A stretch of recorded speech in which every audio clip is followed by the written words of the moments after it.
Thank you to these sponsors of the Before I Die New Mexico Virtual Festival in 2020. A Good Goodbye, Gail Rubin puts the fun in funeral planning. After, a new way to stay connected with your loved ones in the cemetery anytime and anywhere. Aquamationinfo.com, where you can learn about alkaline hydrolysis and eco-friendly alternative to flame cremation. Compassion and Choices, offering care and choice at the end of life. Daniel's Family Funerals and Cremations and Gabaldon Mortuary in Albuquerque. Fairview Memorial Park and Vista Verde Memorial Park in Albuquerque and Rio Rancho. Avista Cremation and Burial in Santa Fe. DeVargas Funeral Home and Crematory in Espanola and in Taos. Estate Pros, which offers personal dispersal of possessions due to a move, illness, or death. French Funerals and Cremations and Sunset Memorial Park in Albuquerque. And Keeper, which helps you keep memories alive with online tributes to preserve, celebrate, and share life legacies. Death is full of surprises, huh? You have no idea.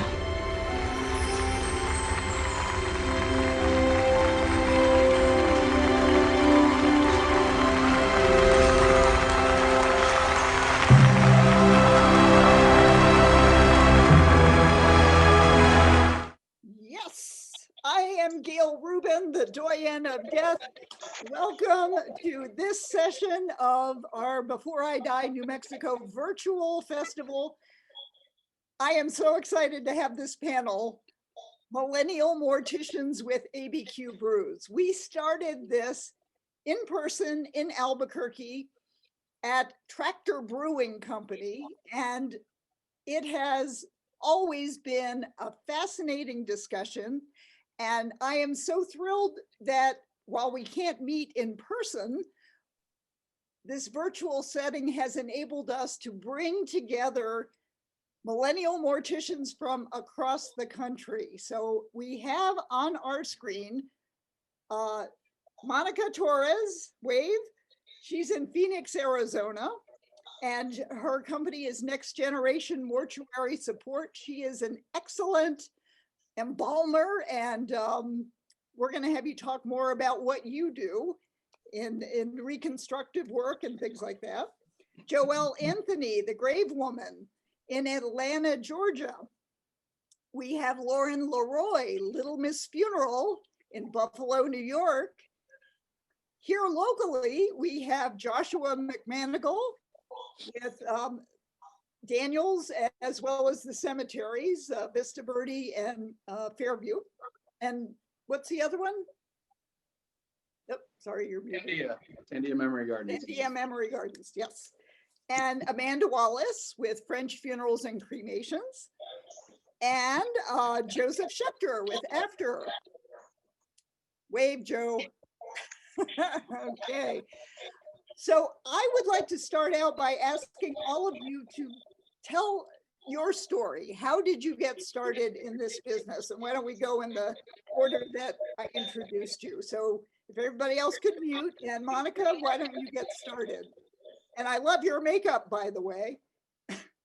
Thank you so much. I'm really honored to be here amongst some really amazing colleagues. And Gail, you know, I just do anything for you. I just adore you. Followed your career for a very long time, and it's really nice to be able to engage with you since you've inspired me in my business and the way that I offer community outreach to my local funeral homes here. So what my specialty is, for those of you who don't know me, I am a embalmer. I'm also a licensed funeral director. I specialize in reconstruction and deserology. So I am an educator within the field, and all of my embalming classes are focused deeply on keeping the focus on the body. Now, what is deserology? Yes. Can you? Yes. Deserology is cosmetology on the deceased. Okay. Yes. It includes three parts of study: nails, hair, and makeup. Do you do the men's nails? I do actually, and we teach how to do men's manicures as well. And also we talk about like maybe instances when you wouldn't do a manicure. So like, if a guy is a mechanic, perhaps, right?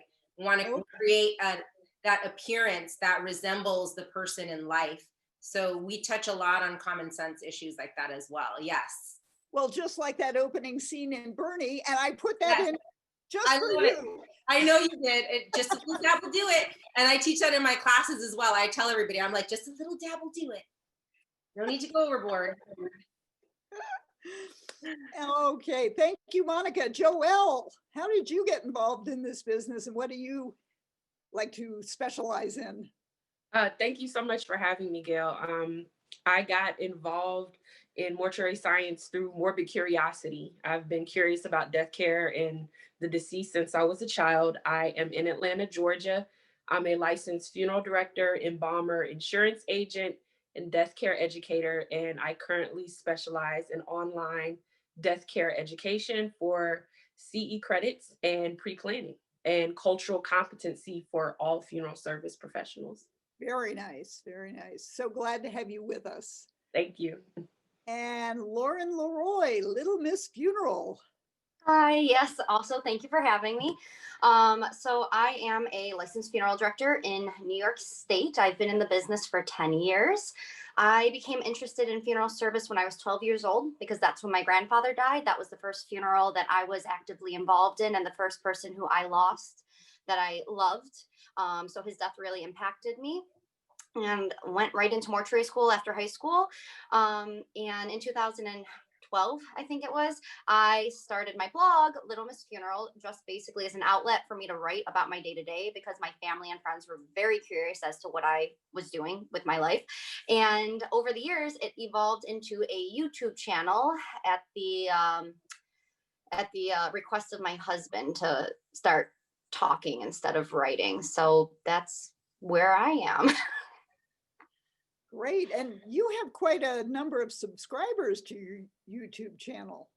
I have a couple, not like thousands. I have no idea how I have, honestly, the amount that I have, because I don't understand how people would want to listen to me talk all day, but they do. And thank you all for subscribing. Yeah.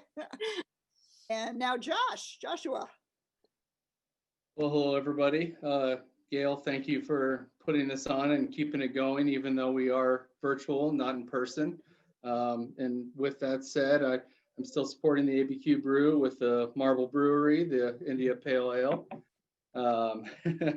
I originally went to college for pharmacy, got frustrated at chemistry, and went home for a family member or a friend of mine who lost her father in a tractor accident, which in Nebraska happens more often than you think.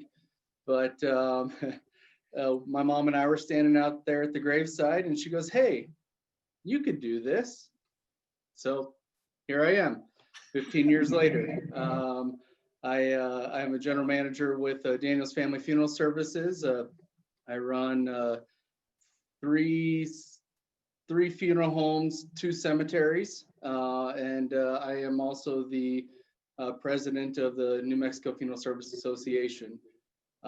So I enjoy every aspect. I've done every aspect of this profession, and look forward to another 15, 20, 30, 50 years, whatever I'm given. You've moved up in funeral service in 15 years from. Yep, started off as an apprentice and student at George H. Lewis and Sons down in Houston, Texas, when I went to mortuary school, and slowly but surely, here I am. Excellent. Happy to have you with us. Thank you for having me. Amanda Wallace Trujillo. Hi, thank you for having me. I'm super excited for this panel. I've always attended the panels in the past. I've never been a part of one, so I'm very excited to be actually on the panel. My experience, I have about 10 years experience, and much like Lauren, I experienced a death when I was 11 years old. My dad passed away, and that was when I first became interested in the industry, just because I didn't realize that that was a job that people could do. And so I've been interested since then. I've done everything that, you know, like Josh, I've been the crematory operator. I've worked in the cemetery at Fairview. I started out as an administrative assistant, funeral assisting, embalming, anything like that. I will say my favorite is probably embalming, just because it's kind of a Zen moment by yourself with, you know, with the deceased, and you don't really have to, you know, do so much outward work. But right now I am arranging and am a location manager for French Funerals on University, and I love it, and I'm happy to be here. Wonderful, wonderful. And last but not least, Joe, you are not a mortician, but you got involved in the funeral business, and you are a millennial. So I am a millennial. I'm not a mortician, and found myself into this space also by not by choice. My dad passed a few years ago. I've been in the camera space since 2007, built various applications, and I was able to take my expertise, apply it to the cemetery and funeral and really death care space now, where we allow people to virtually visit from anywhere in the world. And it started off as a personal project for my family. And then after speaking to hundreds of people, I realized that there's something bigger and better and bring it out to the world. And then I went from a pet project to building a team and raising money. And thank God we launched the company in July, and we're excited to, you know, be on this panel from not just the supply side, but being able to connect, especially millennials, to the death care space, because they understand technology. So excited to be here. Thank you for having me. as millennials, and I'm going to admit this, but I'm probably old enough to be your mother, all of you, that what do you see when you're working with the general public as issues that get in the way of having conversations before somebody's sick or dying? How can we get more people to plan ahead? Because, like I say, despite great advances in medical care, humans do still have a 100% mortality rate. So, Monica, you raised your hand first. Go for it. Because I talk a lot, that's why.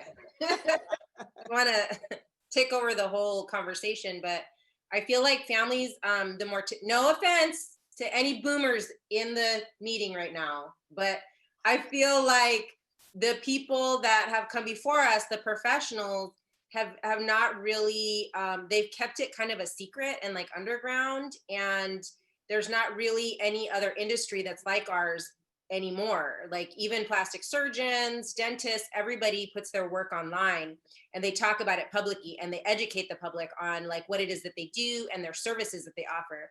Morticians never talk about embalming. Like, why would anybody buy embalming from somebody? Like, they don't even know what it is, and like you don't even market your service. Any website you go to, like there's nothing on there about, oh, like it's on the general price list, that's it. So I feel like that generation has done a kind of a, forgive my language, but piss poor job of educating the public. And I feel like that's what millennials and Generation X has to offer the future of funeral service, is that we're not afraid to talk about it. We're not, you know, it's not taboo to us anymore, and we don't want it to be taboo. We want families to know what it is that we're doing, and like we're really proud of you know, our accomplishments and what we've been through to get licensed and get to a place like where Josh is at. You know, you own your company, or you're a manager, or maybe you're just in the trenches every day and you're like the head embalmer, or maybe you're that funeral director that's like just meeting 5 families a day every day. So that's what I think. That's Okay. my And Joelle, yes. I think one major thing is that people are intimidated by how much they think funerals are going to cost, because like Monica was saying, they just don't know, because a lot of directors aren't educating families outside of at-need opportunities. The big thing too is that we just live in such a death denying culture, and we have for so long, that I think the majority of Americans think that they're not going to die. And especially with the rise in cremation, I have nothing against cremation whatsoever, but the popularity of direct cremations, where we're not going to have any services, we're not going to acknowledge the fact that our loved one has died, and we're just going to be hush hush about it and pretend like life has gone on. And as anybody who's experienced a death knows, when you do lose somebody that you love, it's not just like a day thing. Okay, now I'm over it. But for whatever reason, that's how our society thinks. And we think that we're not supposed to be sad, and we're supposed to just go on with our lives. And nobody talks about it. I think the main thing is we don't talk about death. We need to start doing that a little bit more. Yeah, I agree 100% with what everyone's saying. It's something that has always been behind the curtain. It's always been a big secret, which is honestly one of the things that brought me to it, is I want to know all the secrets. But like Lauren said, I think a lot of it too is a lot of, again, with the older generation, people are more humble about their own deaths. They don't want a big deal, so they want a direct cremation. So I try to tell families, the funeral is not so much for the dead. It is honoring that person and honoring that life, but it's more for the living. We hold a space where you can cry, where you can get upset, where you can remember this person in good and bad. And we hold that space where it's appropriate for you to experience those emotions, so that you're not blowing up at work when somebody says something and then you blow up and burst into tears, or you're at school and something happens and you burst into tears. We hold that space and that time for you to take care of that, as well as the cost of a funeral. Anything big and major in your life is going to cost money. A birth costs thousands of dollars, a wedding costs thousands of dollars. Why wouldn't your death cost thousands of dollars? Yeah, that's just my 2 cents. Josh. Yeah, I agree with everybody that's has chimed in, and Lauren, I like that death denying phrase that you used. That was great. It comes down to education, and the boomer generation, they don't want to talk about it. They don't want to be a burden. They don't want this, and you've got the generation a little bit older than them that was strictly traditional, and this is how you do it. And then you've got the millennial and Gen X and everything, that where it's more of convenience rather than anything else. And so it's our jobs as directors to merge all of that, merge that traditional, merge that convenience, and educate them on what we can do as kind of that in between, to make it customizable, to make it about the life that was lived, not about death. I love those clips about with the Monty Python and the Holy Grail, to bring out your dead and everything like that. I love that. It makes me want to watch it constantly. But it's not about the death of the person. What we do is more about the life of that person. And that's where there's that disconnect in education, because it is so taboo, and that's what I think is left up to us to educate the masses, educate the society on, this isn't a taboo thing. This is something that's going to happen to each and every one of us, and we need to make sure that we're not just doing it out of tradition or out of convenience, but we're doing this because we want to make that person that we loved so very much, make it like this tribute to their life. Joe, do you want to add anything? No, I mean, everyone, I concur with what everyone said. It's such a tough subject. I'm part of that generation, right? And I've experienced it, and yet I see it's still very difficult. And in fact, we launched a product called After Messaging, which is just simply for people to go on and record, pre-record video messages, voice notes, written messages to our loved ones, stored in the cloud for 30 years. We made it free for everybody since COVID. And we're just so surprised of how, how few signups we have, because people just don't want to take that step. They kind of just ignore the fact, and I'm guilty of it. It took me forever to write my will.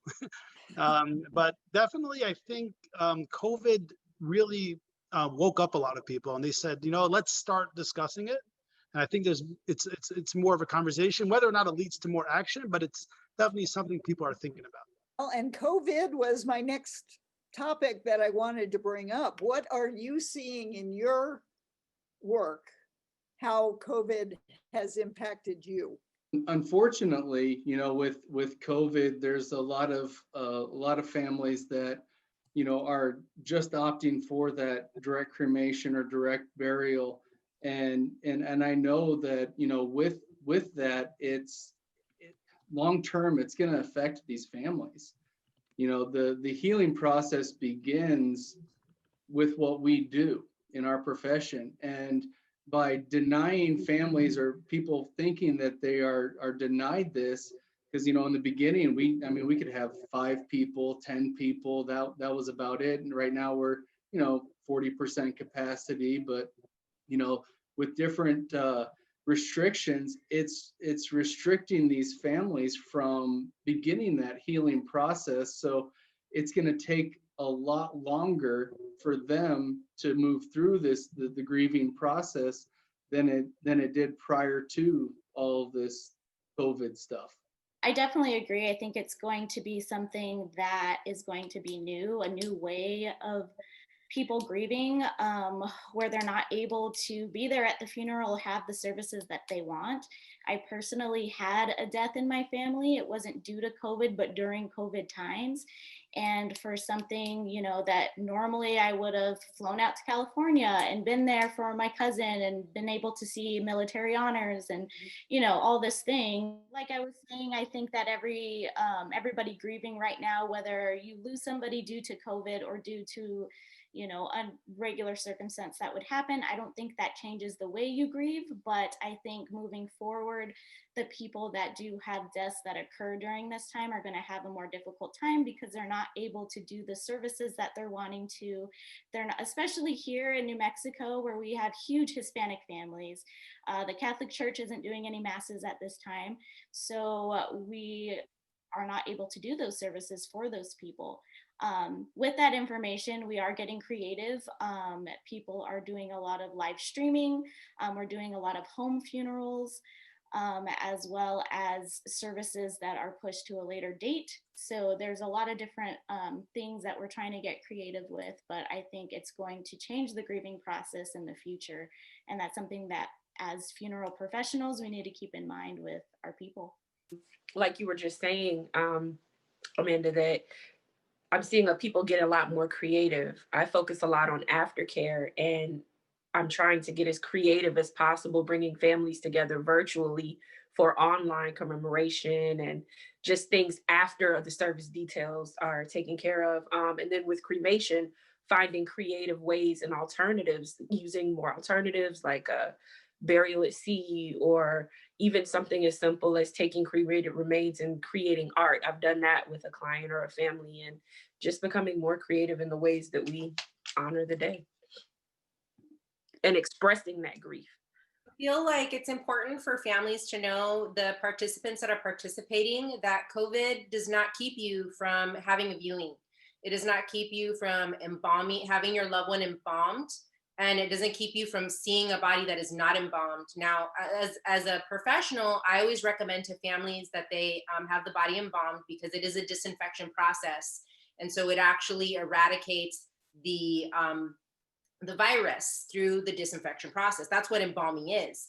But you can have a service at home. Just because you may not be able to have that funeral service at the funeral home, you can certainly have it at home. And most funeral directors right now are really going above and beyond to deliver that casket or that body to the family's home, so that they can have a wake, or simply even just have their loved one. Maybe it's 2 or 3 people and not a big group of people, but so that they can still honor their dead the way that we're used to when we go to a service and see our loved ones in open casket and spend time with them. So I want to make that really clear for the people that aren't funeral directors.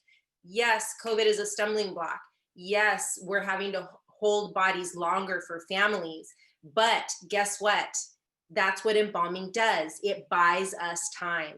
So if you have your loved one embalmed, you have a better chance of having that body last in, lying in state at the home, if that's something that you want to do. So I just want to make sure that everybody knows that that is a possibility. And there's a lot of embalmers that are working hard to offer that to families. Yeah, I just wanted to add that I think, one of the positives with, COVID and everything is it's making us in this profession think more outside the box. It's making us not fall into the routine of, okay, we're meeting with the family today. 2 days later, we're going to do a visitation. The day after that, we're going to do a service. Then we're going to do a burial after that. It's causing us to, okay, how can we better honor this life? Even though we can't do the same things necessarily, have the same crowd, the same number of people that are coming. We're doing live stream. There's so many different things that we're able to do now, and it's making us, it's making the profession, I guess, is what I'm trying to say, come into the 21st century. Because there's so many funeral directors out there that, and the stigma of funeral directors is not anybody on this panel. It's the 50, 60-year-old guy that's sitting there, like, which casket would you like type thing, that's the stigma.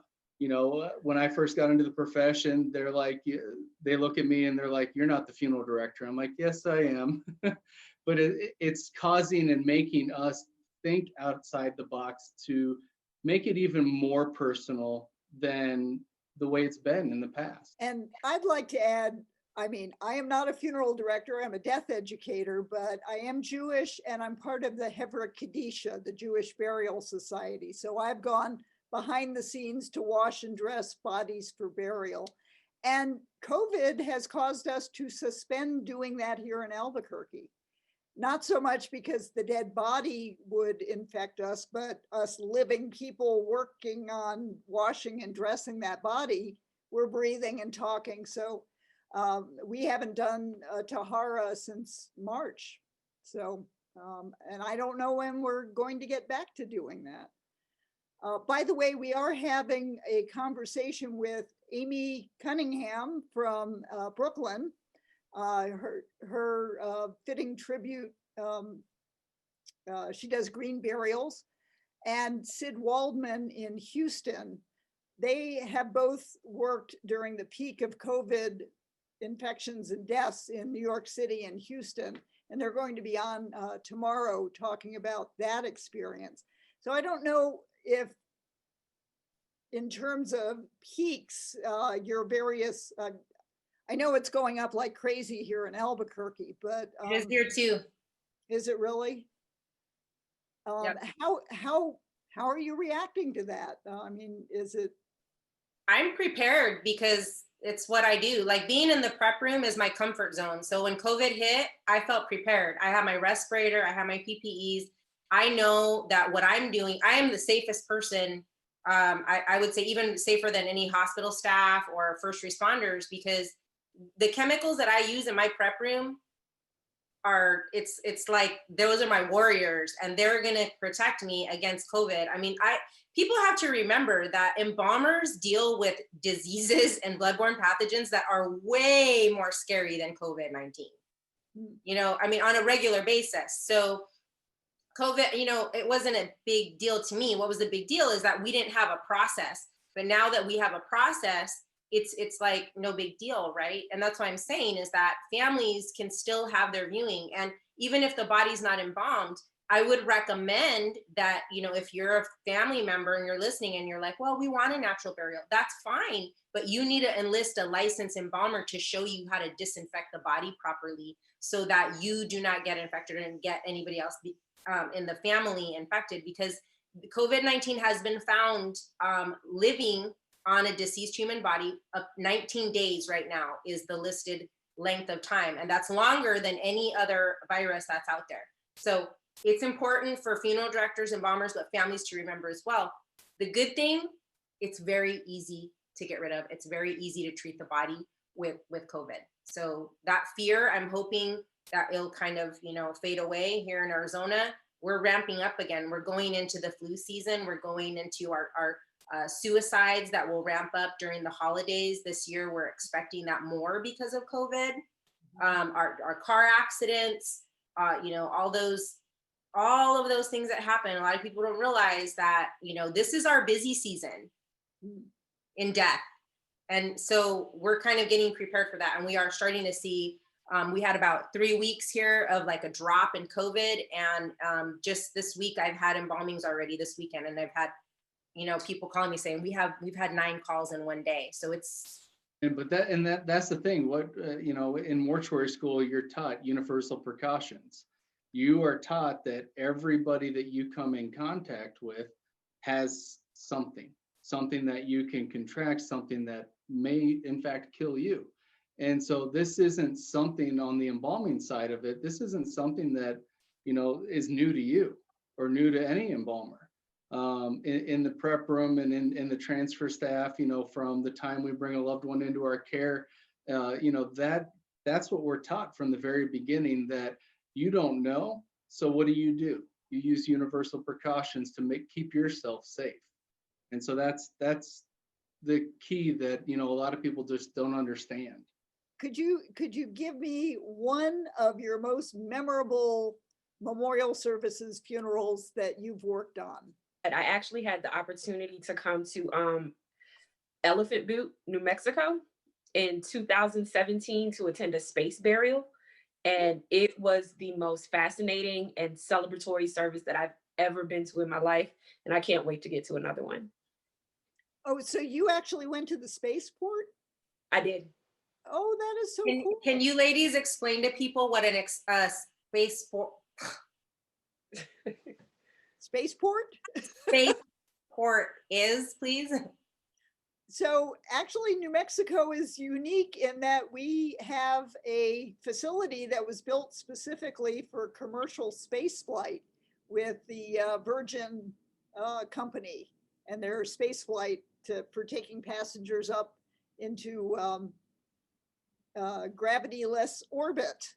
And they also use that for sending cremated remains up into space. I think there's 3 different levels in that too. It's just, outside the Earth's atmosphere is one level and one price point. Then there's, lunar, where, they'll go as far as basically the moon, and then there's deep space even after that. So I think there's 3 different levels of what you can do with all of that, which is pretty cool. It is. So what And kind of... New Mexico isn't the place that they do it. I think they do it out of a place in California and of course out of Port Canaveral in Florida. But it was amazing and it was beautiful in New Mexico. I can't wait to come back. Oh, we'd love to have you here, and we must meet in person. Yeah. For sure, for sure. That would be cool to actually, if we get back to doing in-person events next year, maybe incorporate Elephant Butte, and it's east of Elephant Butte out there. But I'm curious what kind of ceremony was involved with sending cremated remains into space. Oh gosh, they had a beautiful memorial service the day before the actual launch, and then the morning of the launch we had to get up at like 2:30 in the morning and get on this bus and drive into the mountains, and they had like food trucks and just music playing. It was so beautiful. And the day before, we also went on a tour of the actual facility and learned about, is it called White Sands? Yes. That area out there, learned about what that was about, and just everything was just so beautiful. It was very well orchestrated. I can talk about one that I always think about. It was when I first became a funeral director, actually. And up until about 3 years ago in New York, we couldn't have food or beverages within the funeral home. So I know that's not the same throughout the entire country, but at this time, food and beverages were not allowed in the funeral home, and we had a young person who passed away. So here in Buffalo, I'm personally not like a sports fan, but we have the Buffalo Bills and people are like crazy about football over here. And it's like tailgating is a really big deal. And this person who passed away actually had a bus that they converted into like a Bills like tailgating bus that they would take to the football games on Sunday. And the family brought that bus to the funeral home, and they were grilling hot dogs and they were having like beverages outside. And it was a true celebration for this person. They were also really funny. So their family went on their Facebook and printed out like all of these quotes and jokes that they had typed up on Facebook, and they put them all over the funeral home walls. So while people were walking down to pay their respects, they could like read all of their funny jokes and everything like that. And at the time, the funeral home I was working for was very innovative and just like advanced with their technology, kind of how we're getting now, like they were then. And they were blasting like country music throughout the funeral home too. So like you walked in, and even though this person who passed away was really sad, like it wasn't really a sad event because it just totally encompassed who they were. And their family was so passionate about just making it like totally about them and their life and celebrating that. So it was like the first party I had within a funeral home. So like I'll always remember that one. That sounds awesome. Josh? One of the most memorable ones that I've had, and forgive me if I said the same answer last year. When I was working down in Anahuac, Texas, we had a guy, his name was Tudor. And yes, that was his actual, I'm 99% sure, yes, that was his given name. That's on his birth certificate. He had a farm. There were a bunch of rice farmers down in Anahuac, and a friend of his built his casket out of the corn crib wood that he had up there, and they lined it with some leather and stuff like that. But when they brought in the casket and the family came in, I had hay bales where we placed the casket on top instead of, the casket beer or anything else, or the church trucks. So we had hay bales there with a couple of them kind of off to the side and broken up a little bit. We had his saddle that he had for years and years and years with flower arrangements, just incorporated in it and on top of the casket. We had his lasso and boots kind of off to the side.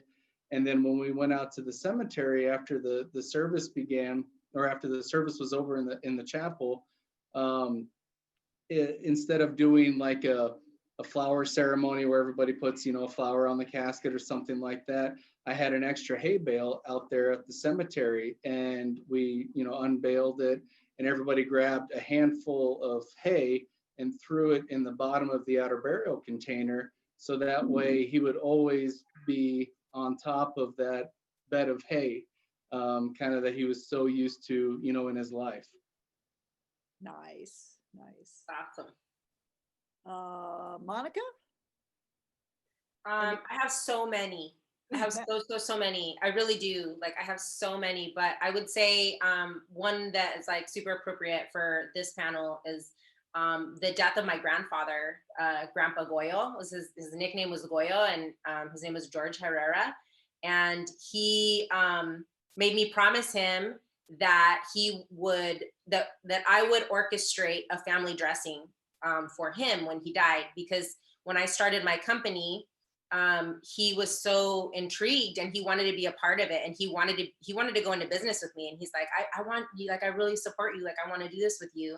And when I first started teaching my family assisted dress class, the experience, my grandpa was so, like, everyone else in my family, I'm a first generation funeral director, and everyone else was completely creeped out by what I was doing. And my grandfather was like, this is the way we used to do it. He's like, when I was little, like, we didn't have money to go to the funeral home. Like, this is what we did. And we did it in our house. And we would put the person on the table, and then the men would dress the men and wash the body, and the women would do that with the women. And so he wanted me to do that, and I did. And my grandfather's best friends were his great grandchildren. And so they participated in the family assisted dress experience with myself, my mom, and my aunts, all his daughters, everyone that, you know, was there at his bedside when he died, basically. And that experience to me, because I had been teaching it to other funeral directors and I had been offering that service to families for so long, you know, not that it was impersonal, but like this was like a big deal to me because I got so much healing from that. Like I didn't even really want to attend the funeral afterwards because I was just like so at peace. Wow. I was so at peace after I dressed my grandpa, and like it was weird because I didn't embalm him. And he was embalmed at Sam Baca's funeral home in Silver City, New Mexico. And that's our family funeral home. Like all of my family, when they pass, they go to Baca's. And so Sam has embalmed many of my family members, including my own father. And they did like a beautiful job on him, you know, and to see like another embalmer's work and how nice my grandpa looked. And then when we dressed him in his suit, and at the very end, right, he always, my mom and my uncle and my mom and my aunts were all like, he needs to wear a suit, he needs to wear a suit. My grandpa loved the Dallas Cowboys, and he liked to rock like his Cowboys, like little jacket, jersey, and like that's how he rolled, and he wore sweatpants. He was like 95 years old, you know. And his best friends, the two kids, the great grandsons, they were like, Grandpa needs his shades, man. And I'm like, I know, but like, they're like, they put him in this suit, like they won't even let him rock his shades. And I'm like, well, just hang on, like we'll wait till the end or whatever. And so at the very end of the service, my grandpa was notorious for wearing sunglasses in the daytime, like he always did. He was a rock and roller, like that's how he rolled. So at the very end, I called all of his great grandchildren up, his bestest friends, and we all stood around the casket. And I said, okay, you guys, like I'm gonna close the casket. And when right before I close the casket, like sneak his shades on him. And so they were like, yeah, create a wall. So they all created this wall, and I'm closing the casket. And my little cousin puts the sunglasses on my grandpa. And then he's like, we're all crying, right? We're like crying, our eyes all closed casket. And he's like, he slams his hand in the casket and he's like, that's how grandpa rolled. And it was like, it was perfect. It was one of the most memorable experiences I've had as a funeral director. And it's personal. Oh, that's great. That's great. Amanda, do you want to share a story? Sure. So I have, like everybody here, so many services that I've been to that have been really unique and different. I do want to talk about some of the experiences I had as a crematory operator, just carrying out the wishes for families that weren't actually present, which I thought were really interesting. I did one where she wanted to be cremated with all of these paper cranes that she was making in bed while she was sick. And it was so beautiful. Like she was in a minimum cardboard container, which is just a cardboard box, but she was completely covered with all of these origami cranes, just completely covered. And I mean, none of her family or anybody else was there, but it was really neat to like see that, because that was so different. Just all these cranes, just what she wanted to be cremated with, so colorful, and it was just really amazing. Another cremation that I did was the removal staff actually went out and did this removal, took this person into our care from their home, and the husband said, wait, she wanted to be cremated with all of her journals. I never read any of them. She didn't want me to read any of them. Can you please take them? Boxes and boxes, file boxes of journals, spiral journals, the composition journals, full of journals. So we had dollies and dollies of all these journals, and we just opened them all up, put them all in the box with her, and they all went cremated with her. And I thought that was really amazing too, that, the husband was like, no, please take them. I don't want to read them. This was her last wish. Just take them. And that was really beautiful too. And I liked that we got the honor of carrying out that last wish for them, even though the family wasn't able to be there and they didn't want to be there and they just wanted this cremation to take place. But they put their trust in us, knowing that we would carry out those last wishes for them. And those are the ones that really stick in my head is, I carried this out for them. This is something that, that they wanted, and it got done. So, Joe, recognizing that you're not a mortician, but I think it would be great to share the story about the anniversary of your dad's death and how you got to create the after camera in the cemetery and why. Sure. So I'm Orthodox Jewish, and what we do is by every anniversary of the death of a loved one, but in my case, my father, the whole family gets together, and we come to the cemetery, and we go to my father's grave, and we do a special prayer. By the second anniversary of his passing, my sister, who lives in Florida, was so close with my father, and she couldn't make it, and she was just broken. And I remember that anniversary of the death, it was like there was really something missing. Obviously, we took out our phone and she was connected, but it really hurt me.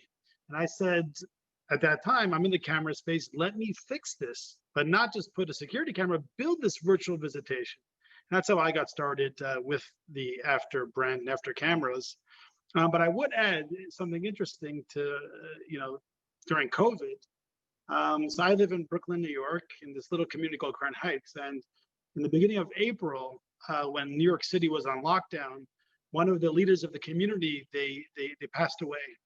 It was during the week. There were still some essential stores open, but it was interesting. What they did was they put out a message that all the stores should close for about an hour and a half, respect for this person. And they had the hearse drive down each block. We live in about maybe like 10 blocks by 15 blocks. So about a 2-mile radius. And everyone from their porches or their front steps all came out, and the hearse stopped on each block. Everyone came out, did that little thing from their house, and drove on to the next block. But it was something where even today, where you really felt the community come together. And it was a pretty emotional thing, even though, I didn't really know him firsthand, but he was a person in the community. I think everyone had that impact. And even to take our kids and bring them out and say, this is respect for someone, even, maybe you don't know, but, embrace the idea of respect for someone just because they're important. And we felt that during COVID. That's awesome. That's awesome. So our time is running out, but before we end, I did notice in the chat, there was a question about, would anyone address the environmental impact of embalming and cremations? Who would like to take that question? Monica. The embalming one, and then I'll let one of the other cremationists take the cremation one, as I do have to jump off. Okay. But this is such a great question. Thank you for whoever asked that question. And I'm going to give you the lowdown right now on what's really going on. Okay. So formaldehyde is organic. Ding, ding, ding. It's organic, right? So it occurs all around us. Our own bodies actually produce formaldehyde. Now, if you're a person that wears nail polish, or if you use shampoo to wash your hair, most likely you're using formaldehyde every day. You might even be chewing sugar-free gum that has formaldehyde in it. Now, what most people don't understand is that formaldehyde is actually a disinfectant. It's one of the strongest disinfectants that we have on the planet. That's the most effective disinfectant that we have found to battle bloodborne pathogens and viruses like COVID, okay? So what happens to the formaldehyde once it enters our body? The mortician, me, I'm there, right? I'm embalming the person, and then I inject that fluid into the arterial system. It comes in contact with the blood. And what is blood? It's a protein, right? So once formaldehyde comes in contact with protein, it returns to its natural state. The blood will come out of the veins. It'll go down the drain into your sewer. Yes, everyone listening, it's in your sewer. But remember that formaldehyde is a disinfectant. And what is it doing as it's going down the drain? It's disinfecting as it's going down the drain. Just like any of the other household items that you use and pour down the drain, like bleach or Lysol or anything like that. So environmental impact is little to none. I know you don't want to hear that. I know you want to hear, oh, it's a carcinogen, it's evil, it's destroying the planet. I hate to tell you folks, it's not true. As a matter of fact, Dr. Lister And I wish I could tell you what century this was, but he is a doctor that created phenol, which is one of the most powerful chemicals that we use in our prep room. That chemical was actually used in fields where they would grow their harvest to eat, okay? And what they did is they were finding that the cattle that were grazing upon these fields were getting hoof rot.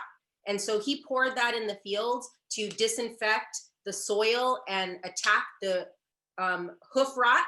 And the animals showed no signs of illness because of this disinfectant. And it created a nicer environment for the crops and the animals. And this is the same man that went on to create Listerine.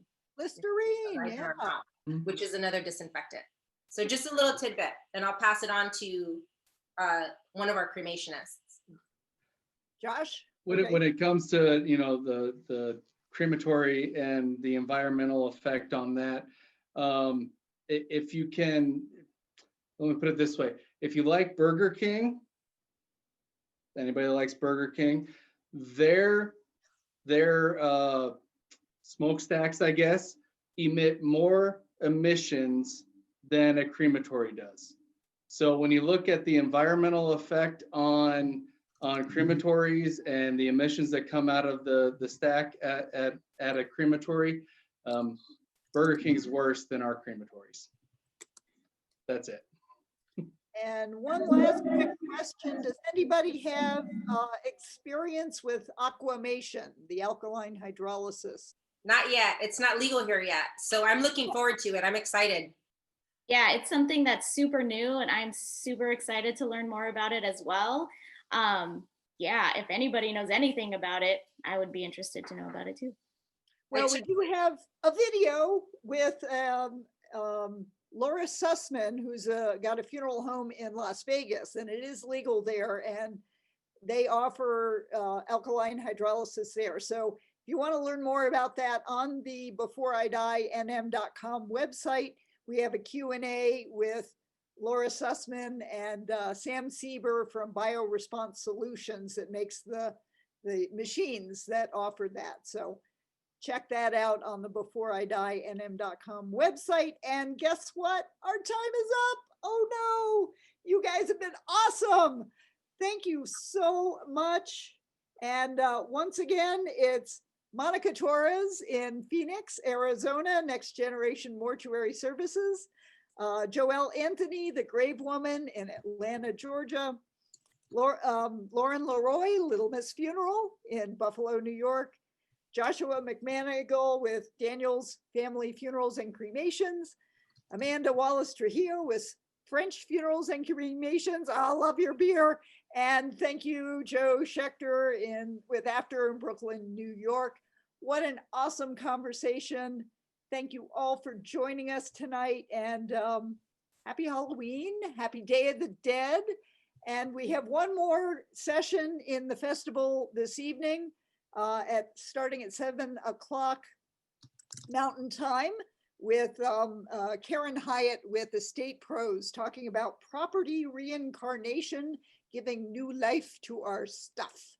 So hope you can join us for that. Thank you all for being on this panel. Awesome discussion. Live long and prosper.